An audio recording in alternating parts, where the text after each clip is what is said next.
ప్రపంచ స్థాయి జాతీయ స్థాయి సంస్థలకు వేదిక కాబోతోన్న ఏపీ రాజధాని అమరావతిలో మరో ప్రతిష్టాత్మక సంస్థ NAC national academy of construction branch రాబోతోంది. అప్పుడు హైటెక్ సిటీలో చంద్రబాబు స్థాపించిన ఈ సంస్థ ఇప్పుడు అమరావతిలోనూ తన కార్యకలాపాలు ప్రారంభించబోతోంది. సివిల్ ఇంజనీరింగ్ చేసిన వారికి, కన్స్ట్రక్షన్ రంగంలో ఉన్న వారికి స్కిల్ డెవలప్మెంట్ కోసం ఏర్పాటు చేసిన ఈ సంస్థ ప్రపంచ వ్యాప్తంగా మార్పులకు కారణమవుతోన్న కొత్త నిర్మాణ పద్ధతులను, టెక్నాలజీలను ఈ సంస్థ ద్వారా విద్యార్థులకు, ప్రొఫెషనల్స్ కు శిక్షణ అందిస్తోంది. లేటెస్ట్ టెక్నాలజీలను అడాప్ట్ చేసుకుని క్వాలిటీ నిర్మాణాలను చేపట్టడానికి ఎన్ఏసీ ఎంతగానో తోడ్పడుతోంది. చంద్రబాబు విజన్ కి ఇదో మరో ఉదాహరణ. అమరావతి రాజధాని నిర్మాణం మొదలైన ఈ తరుణంలో ఈ నేషనల్ అకాడమీ ఆఫ్ కన్స్ట్రక్షన్ సంస్థ రావటం నిజంగా అమరావతికి ఒక వరమని చెప్పవచ్చు. దేశవ్యాప్తంగా ఉన్న నిర్మాణ రంగాన్ని ఒక తాటిపైకి తీసుకొచ్చి అప్పటి 2001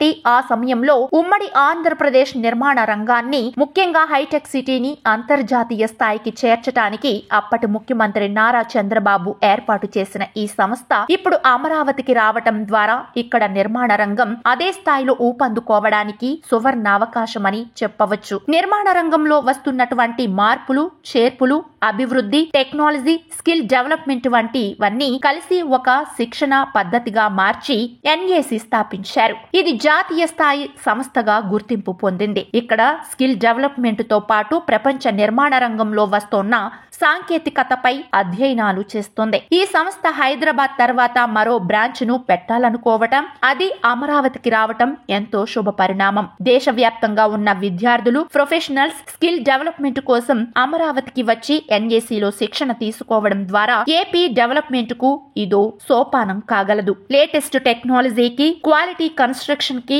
గ్రేట్ ఫ్యూచర్ కి ఏపీలో ఎన్ఏసీ ఎంతో ఉపయోగకారి కాబోతోంది.